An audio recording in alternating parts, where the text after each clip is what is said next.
Oh, it feels awesome to be back at CMA, man. The CMA Fest is, I always say it every year, it's the biggest party of the year.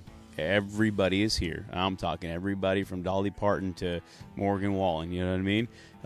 So it is definitely the place to be. And what I love about CMA Fest is it's the best fan experience, right? And I love how it's catered to the fans, and they do an incredible job of giving the fans access to, you know, their favorite artists, and it's, you know, it's the only place you can find it like that.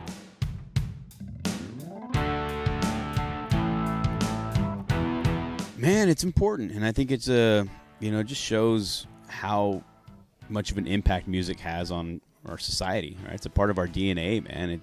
People show up and show out, and they'll spend hard-earned money to come out, because they want to escape. They want to escape for a little bit, or they want to hear those songs that make them feel something, right? Whether it's an emotional thing, or whether it's a heartbreak, or whether it's family, or whatever it is. They just feel good vibes. People just want to kind of escape the chaos of the world. I think sometimes, and music has a tendency to transcend, you into this zone that everybody just kind of wants to, just go and have a good time, man. So it doesn't surprise me that many people show up.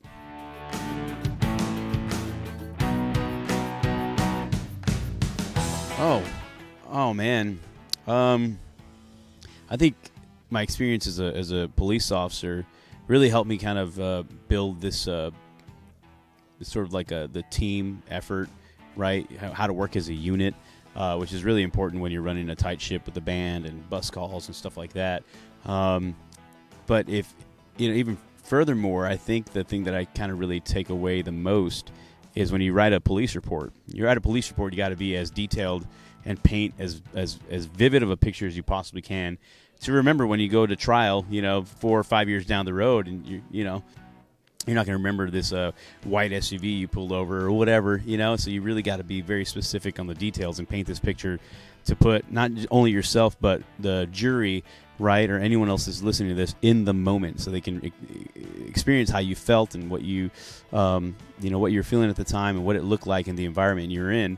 And that's very much the same thing you're trying to do when you're writing a song. You know what I mean? You see so-and-so over there at the bar, like, what is she wearing? Or what is he wearing? What does it smell like in there? What does it look like? What's the stool like? What's the drink like? All these little pictures that you're trying to, put the listener in that moment, so that's how a song becomes relatable. Yeah.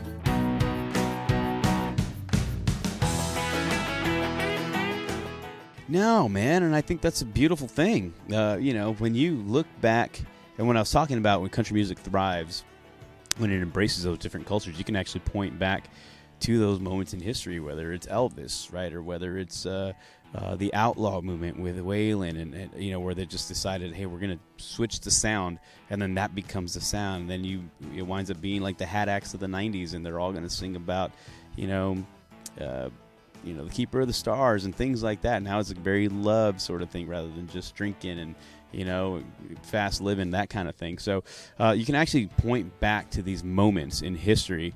Charlie Pride, you know what I mean? And that bringing in a whole new artist of a black, the black community to listen to country music. And then Freddie Fender bringing in the Mexican community and the Hispanic community. Those are all moments that changed country music, and I think that we're very much in that era now, where there are different cultures being brought in, whether you're black, whether you're Asian, whether you're Mexican, whether you're gay, straight, whatever.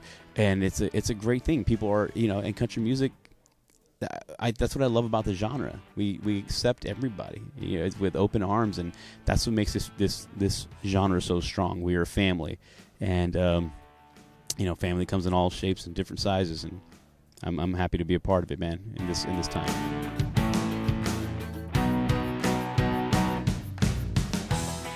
Yeah, and I appreciate you saying that, because it really is. And I tell people that what I'm doing now is not a new idea. Mexican influence and Latin influence has been in country music since its origins. I'm talking about how country music, you can point back to these moments in history. The American cowboy came from the Mexican vaquero, right? Horses came from over there, right? And that culture had to teach people here in the West, like, how to ride horses and how to train them and the whole thing. And I imagine At some point, there was a guitar passed around, a campfire, while they're out at pasture, and that's why the music sounds so similar. And then you realize the themes are the same, the chord progressions are the same. They're not far removed. But for whatever reason, when it came to representation in country music, you have Freddie Fender, you have Linda Ronstadt, you have Emilio Navaira, the late Emilio Navaira, the Mavericks, Rick Trevino, and then in the 90s it has this significant drop, and then there's zero representation. Although we were out there, and I don't know, man. And then all of a sudden I came in, and then COVID happened, and so we were trying to figure out we're all trying to figure out how to navigate life in general, but how to navigate this. Hey, we signed a Mexican country music singer, what do we do with that? And that was the whole thing, is like, how are we going to do this? And now I think we're in a lane where I'm just like, we're not shying away from it. This is the one thing that makes me, that separates me from everybody else. I said country music has a perfectly good Morgan Wallen, and has a perfectly good everybody else. It's about time that they have a perfectly good Frank Ray too. That's right.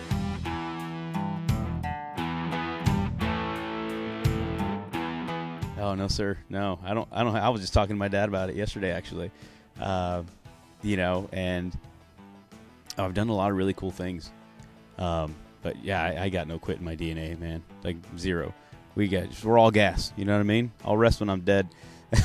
But we are rock and rolling, and I appreciate you saying that, because I forget that we have made some really great accomplishments, and I think that's part of what I'm most proud of as a representative of the culture in the genre. It took a lot of work. It's taken a lot of work. It's work every day to go and carve out a space for the culture to thrive in this genre. And I've taken years of cultivating relationships and networking and meeting everyone from country radio and meeting everyone in the industry, meeting everyone at digital streaming platforms, right? I've done interviews in English, interviews in Spanish. I've done everything I possibly can to represent the people. And I always tell them, this is so much bigger than Frank Ray, right? Or Angie K, or Louis the Singer, or Leah Turner, or Sammy Arriaga, any of these artists that represent the community. And it's so much bigger than us. And when you have that realization, that aha moment, then sky's the limit. You're just like, man, we are representing a culture, and that is something that keeps you moving forward.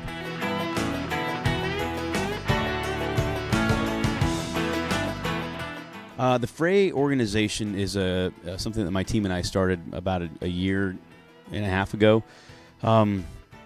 Basically, it's a organization that focuses its efforts on the mental health and well-being of first responders, because I was a police officer for 10 years. I walked a mile in those shoes. I know how difficult the job is. I know how thankless it is.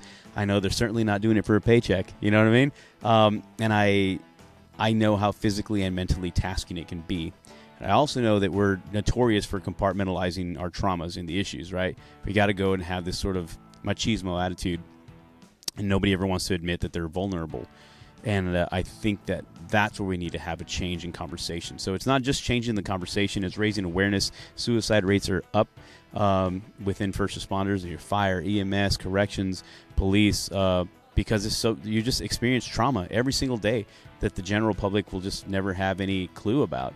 And so, I partnered up with the National Law Enforcement Officers Memorial Fund to help kind of amplify the message. I've worked with members of Congress to write up some federal and state legislation that we got that hopefully is going to see, have its moment on the floor here soon, so that we can allocate some funds to raise awareness and build what we're essentially calling decompression rooms. We go out and build out a room in a precinct or firehouse, deck them out with a full-body massage chair. Bose donate some speakers so we can get a very spa-like ambience kind of thing in there. It's basically a quiet room, so you can go and decompress a little bit, take a load off, man. Take your gun off, take your belt off, and just sit in a massage chair, and whether it's 5 minutes or a lunch hour, whatever you can dedicate to get your mind right, and then go out and take care of business. There's little things like that, and I have some goals that I want to continue to do with this organization, but the main thing is raising awareness that mental health is important, and we need to associate that quality now with individuals that are going to do the job, because you need to have that